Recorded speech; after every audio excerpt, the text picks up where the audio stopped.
friends, it's Amy at Doki Doki Forest, and I have my Seasons glue book here. I've decorated the front and back cover a little bit. I'm just trying to add something from each season, some autumn leaves, flowers, a little bit of this mistletoe and holly sort of stamp here in green, and then some shells in pink and blue, and some random dots, and I'll probably add some more too. So this is just sort of to give it a first coat of something, and then I may glue some images. Maybe I'll do some doodling, who knows. So this Seasons glue book is the glue book I'll be using for my open collab that I am doing with Ker. It's hashtag using the same images, and this is where we're going to harvest a magazine together and select the same images to use.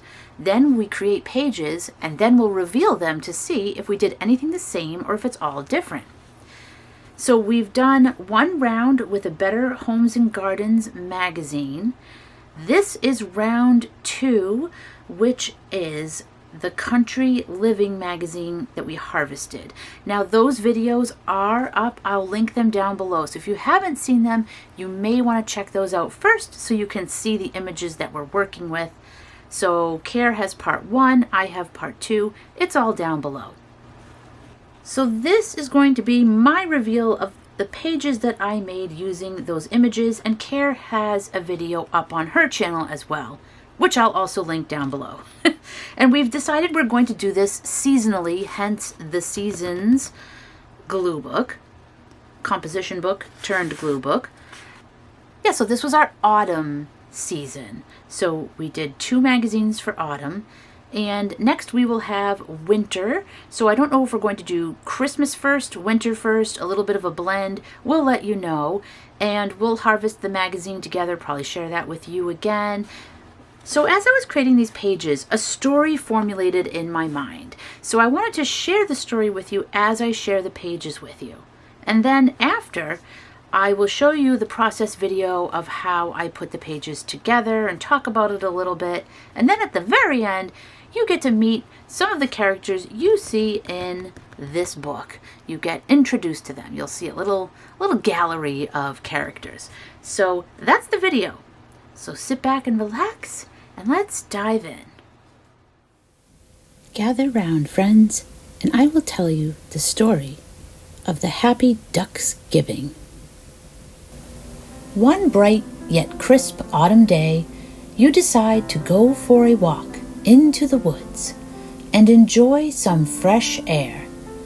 As you swish your boots through the fallen leaves, you see a hidden path you've never noticed before and decide to see where it leads. After walking for a bit, you soon come upon a cute A-frame cabin up ahead. Distinctly, you hear some loud noises coming from within. Could it be quacking? As you pause to listen, sure enough, the front door bursts open and out waddle ducks of all shapes and sizes. "About time you got here. Now we can get the festivities started," they announce. You look around, then realize they are talking to you. Somehow, they all know your name and greet you like a long-lost member of the family. Or is it flock? After lots of warm, winged hugs, they get down to business. "There's a feast to prepare, and you better get crackin'." They actually said get quackin', but we won't point that out to them. "How can I help?" you ask, delighted to be included. "Gather," the ducks answer in unison. "Seeds, nuts, pumpkins, pine cones, flowers, leaves, the works. We've got food to prepare and decorations to put out." In no time at all, an entire wooden wheelbarrow was filled to the brim with things to eat. "I think we have enough gathered for the feast," you remark, noticing there's no room for anything else to fit. "What shall I do now?" "If you find feathers, make a pretty plumed centerpiece," the nearest duck calls out. If I find feathers, you think. They're scattered literally everywhere. Within moments, Feathers adorn every table and countertop. Some were placed in hollowed-out gourds along with flowers. Some were glued onto pumpkins. The ducks sure were crafty. "Well, don't just stand there, get in the kitchen," a mallard next to you loudly quacks, interrupting your moment of admiration. There is a large, bustling kitchen with row after row of both glassware and canning jars. Empty glass cake stands line the countertop, just waiting for something delicious to fill them. Pie after pie drifts out of the oven and onto the table.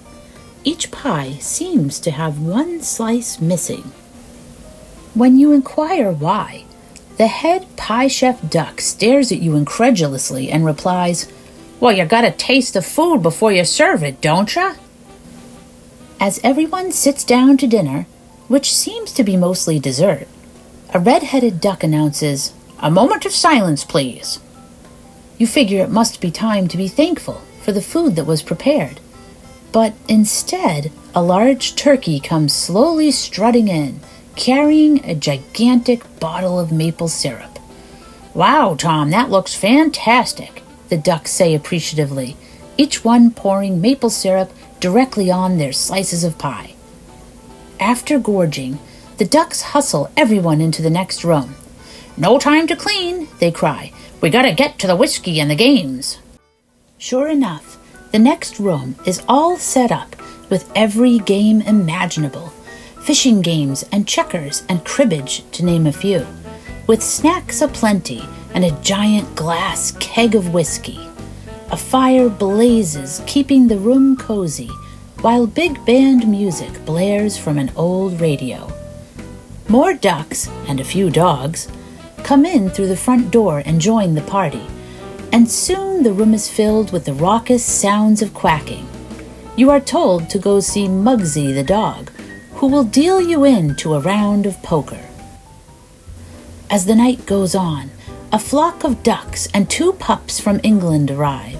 These longtime friends of the family are warmly welcomed and introduced as being from across the pond, which confuses some of the ducks, who think this literally means the pond down the path. The fire blazes thanks to Reginald the duck's keen eye that he keeps on all of the firewood. He was told he doesn't have to actually watch the wood the whole time, but he's quite stubborn. Outside, the autumn air is cold and crisp, and the ducks turn to talking about sweater weather, which then gets the British ducks to say, "Ah, yes, jumpers," which then starts a whole conversation about where that term came from. The ducks then look at you and remark that perhaps you would like to knit some sweaters and jumpers, perhaps matching ones for everyone, so that you can all wear them together at the next party. They explain how difficult it is to knit with wings. Though the ducks keep going all night, you find yourself exhausted and drift off to sleep in a comfortable guest room, dreaming of pie slices and games and ducks. The next morning, it's time to go, and as you leave the cabin and wave goodbye to your feathered friends and pups, you realize that, slowly but surely, you have fallen in love, both with the home as well as the company. As you continue your walk, heading back to your house, you notice other little cozy cabins all along the way where other duck friends live. How did I not see this on the way in, you wonder? It surely is a time you will never forget, a core memory you will hold dear. Perhaps next year, you will wander through the woods again and hear a familiar quack calling out to you to join the festivities once again.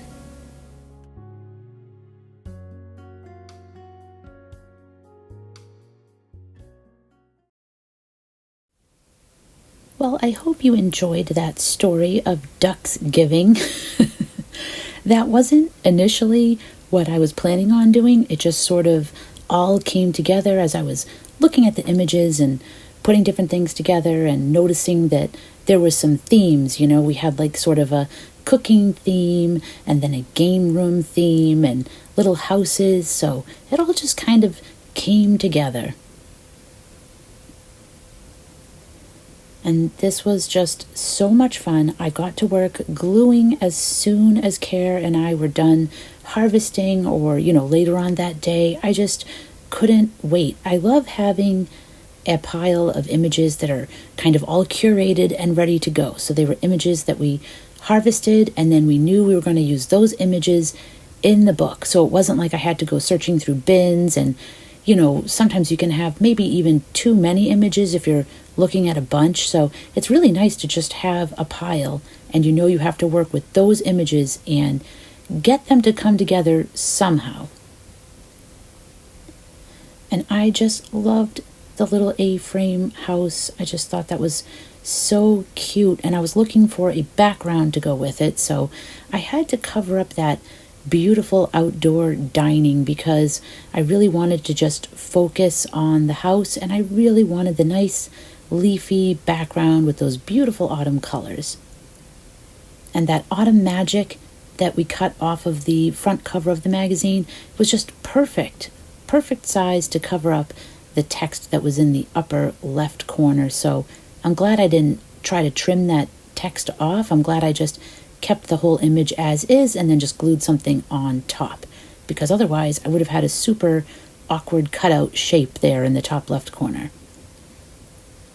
So now I'm nestling in with these pumpkins because I wanted to cover up the chairs, since it would look strange if the house had like random chair legs coming out the bottom. Actually, that could look really cool now that I'm saying it out loud. It could be like Baba Yaga with her hut with the chicken legs.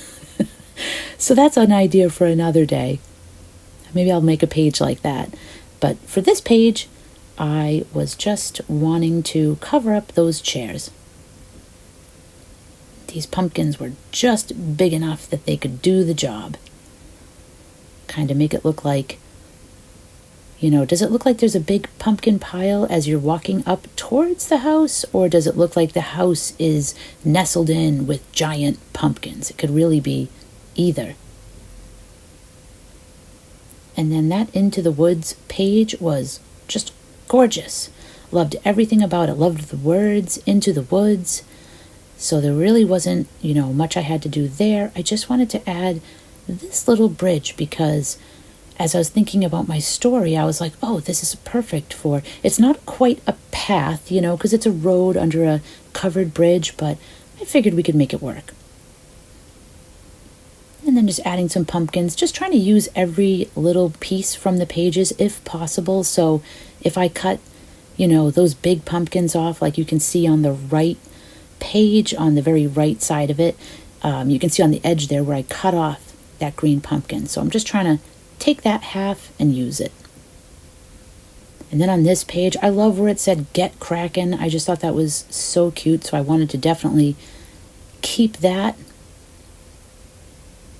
I'm just cutting off some of the words at the bottom there. Sometimes I cut them off and sometimes I leave them on and just try to cover it up. So it's just different every time. I don't have a rule for that sort of thing. It's really just as I go. The decisions are made as I'm creating. And then I put the word "gather" over there because I was thinking, this can all go together. This can be all the items that the ducks are gathering and they want you to gather, just thinking about our own Thanksgiving and sort of what we do. We have to gather up all the ingredients, and then we have to cook them all, and then we have to, bring them where they're going and sit at the table, and then there's games, hopefully, or, people sleeping. Depends how much they ate. So this is a whole Thanksgiving vibe, but not everybody celebrates Thanksgiving, but you can definitely celebrate Ducksgiving. That's for anyone. And then as much as I didn't want to cover up that big image on the right there, in fact, I even cut out one of the little pumpkins because it was super cute and it was going to get covered anyway, so I rescued it. And then here's the big kitchen. These pages were gorgeous, these big kitchen pages with all the green and the glassware. I just loved it. So I kind of made piles as I was going. So I had my pile of kitchen images from our harvest. So kind of made it easier. I didn't do that at first, but as I was going, I realized, I could separate things into piles, and then that way I would hopefully not miss anything. I will say there were a couple little scraps, though, that escaped me. Not scraps, things we had cut out that escaped me, and I still can't find them. So I'll tell you about those. There's 2 that I know of that I can't find, and I'm really hoping I didn't recycle them by accident. I'm hoping they're like around my desk somewhere, but I don't know.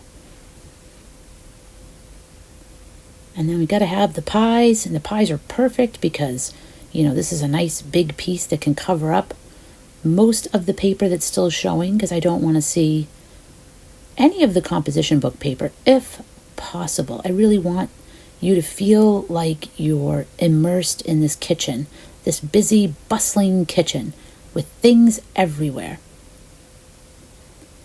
And then because I had those edges at the top that weren't covered by the images, what I did was I would just cut off little brown strips from some of the other pages that we had harvested. So I had these scraps, but they were brown, and I put them across the top, and then that way it looks almost like a little wooden beam going across the ceiling or something. That way you don't have the page showing.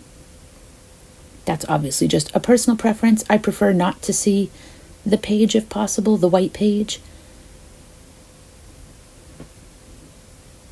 And this was a little stick of butter there that was on the pie page, and I wasn't going to use it at first, but then it just fit perfectly over that little white peak of paper there. And these words were really small, so I lost that at first, and then I found it. So that one says the sweets. Some of the words we cut out were really small, and I realized I should have put them in a little bin as I was cutting. I have these little bins, and I should have one. I'm definitely going to have it for the next time we harvest, so I can just trim everything and put it in there, and then I don't have to worry about things falling off the desk or going into a recycle bin by accident. So, as we keep doing this, I think, we'll get a little more prepared. I'll trim as we go so I can make sure I'm only using the things we decided on, and I'm not looking at the whole page and thinking I can use the whole page. But yeah, this was fun. It was a big old cup of whiskey. And then these were kind of some random images, but I thought they were kind of nice. I still wanted to work it into the story. So we had a few items about the UK and jumpers, and it said across the pond. So I thought, well, let's have some visitors coming in from across the pond. And they're in a car. So that's kind of an interesting choice. So I think they must have flown over, right? Because they're ducks, and there are 2 dogs. So maybe the dogs got carried. So they flew over, and then they're taking a car to get to the cabin.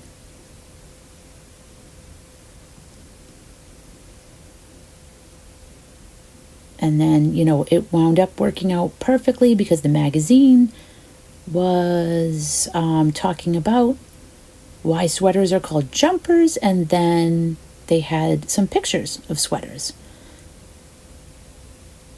So I'm thinking this will be a cozy page. We've got the home, we've got guests coming, and then there was this little table that Ker really wanted to have here, this mug and pumpkins that were on the table, and I love it too. So I added it in front of that lady, and I of course ripped it as I was gluing it and putting it up there, but patched that back together again. And then I have a couple random strips there in the middle on the right that are the inside of the blender. It was like an ad for I think it was like a handheld blender or smoothie maker or something like that. And I couldn't remember. I knew we were using the words from that ad, but I was like, are we supposed to be using the little inside smoothie things? I couldn't remember.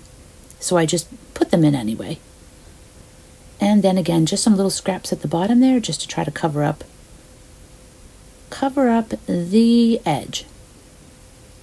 And that little cup of tea, I was so bummed because one of our quotes said, fancy a cuppa? I think it said fancy a cuppa. And I was so bummed I cannot find it because I really want to put it with that cup of tea. So, and I thought I lost the flag too. The UK flag I thought I lost. But luckily I found that.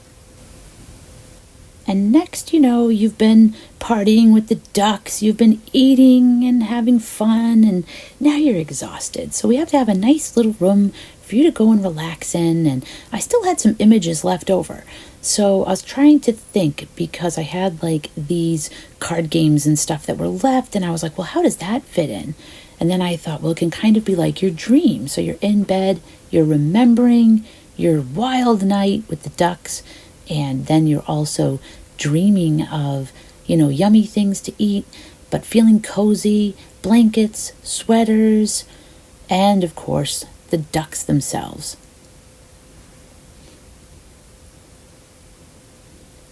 So this was a lot of stuff that I just had kind of left over, but I could sort of make it work.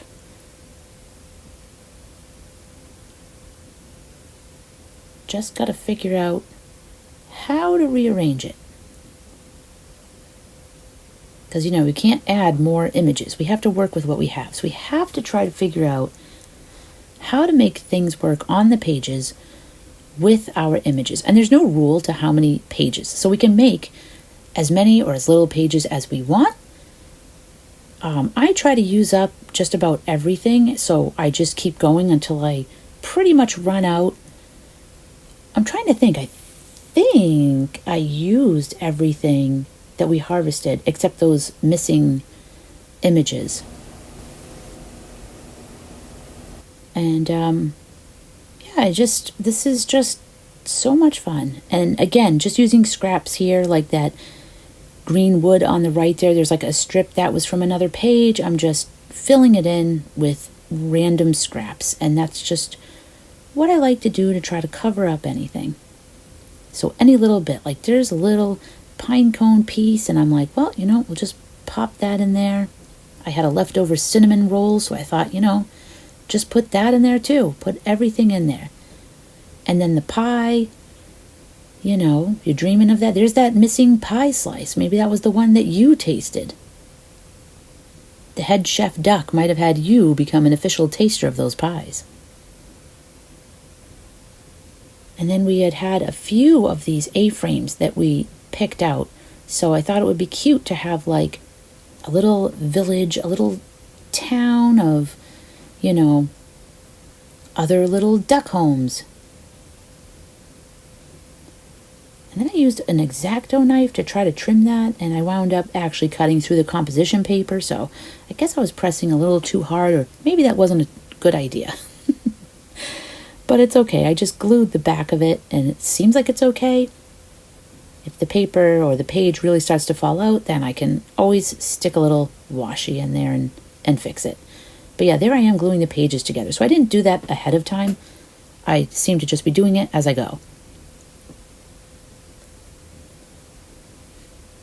And then I have that slowly but surely fall in love. I put those together. Ripped my slowly but surely, but that's okay.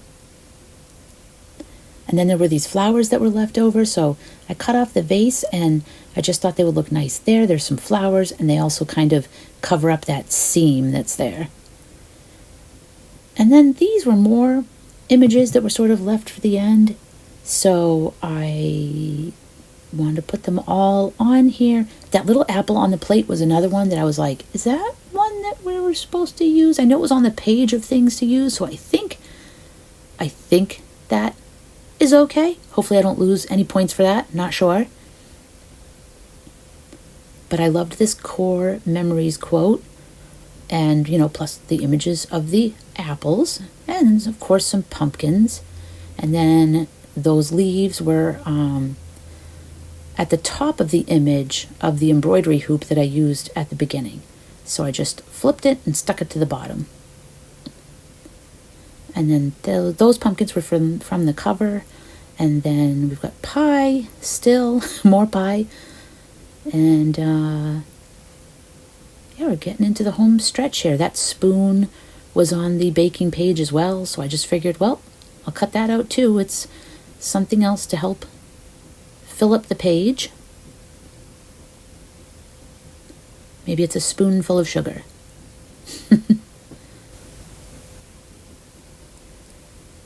And then just little things here and there. Whatever I can glue on, I'm gluing on.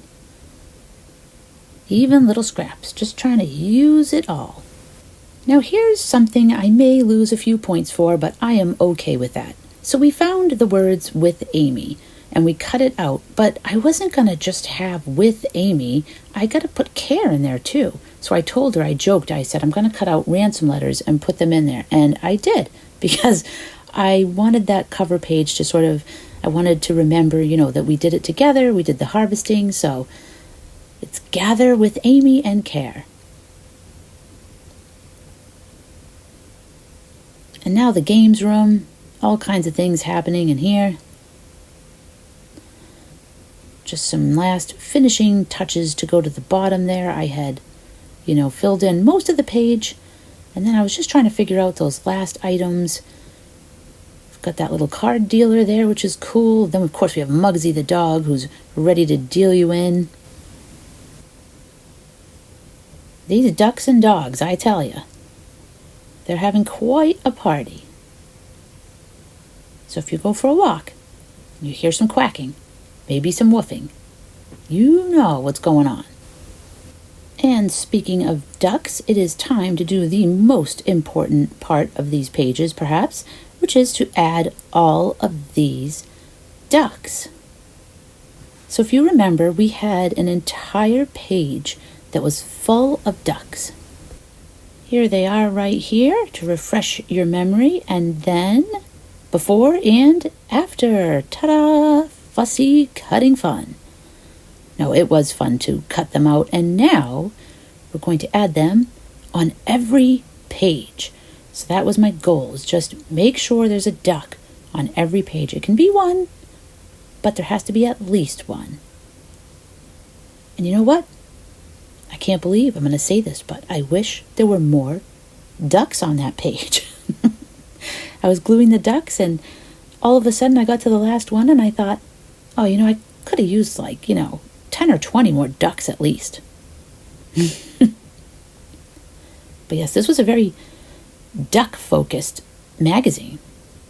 Well, I guess I shouldn't say that, but there were a lot of ducks, even in the decor and stuff. You'll see them in the paintings and on the shelves. Sometimes they're just in the background, but yeah, they're there. And at the end, I'm going to have a little gallery so you can see all of the ducks.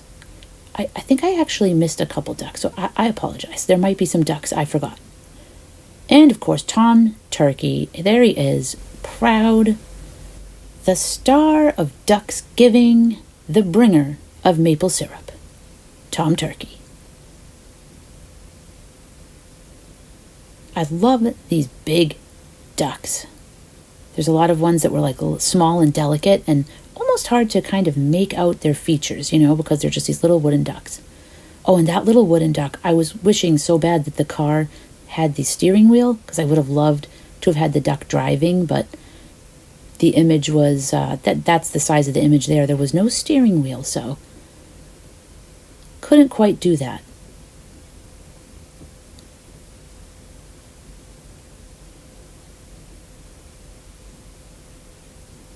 So here we go, every last duck finding its place on the pages.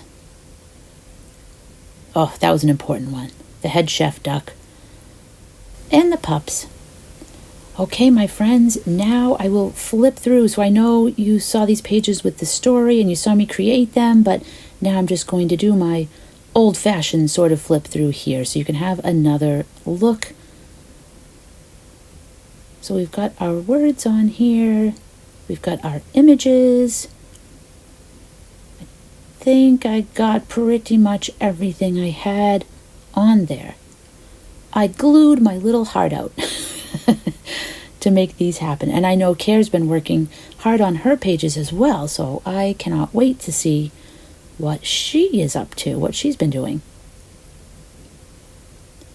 But yeah, this is so much fun. I was actually a little sad I ran out of my images because I was really enjoying it. So I can't wait for us to figure out when we're going to do our next harvest of magazine images, which will be soon, probably as soon as we both get the same magazine for winter or Christmas. And I just want to say I wish you a very happy Thanksgiving if you celebrate it. And whether you celebrate it or not, I just want you to know that I am thankful for each and every one of you. I appreciate you coming by and spending time with me and listening to me ramble and hearing my silly stories. And I really appreciate it. So thank you so much. And as I said, don't forget, even if you don't celebrate Thanksgiving, you can have a Ducksgiving. I am going to say goodbye here and put some music on for you to look at these pages. And then, like I said, you can stay tuned and see the ducks at the end. I hope you all have a wonderful week, and I will see you again soon.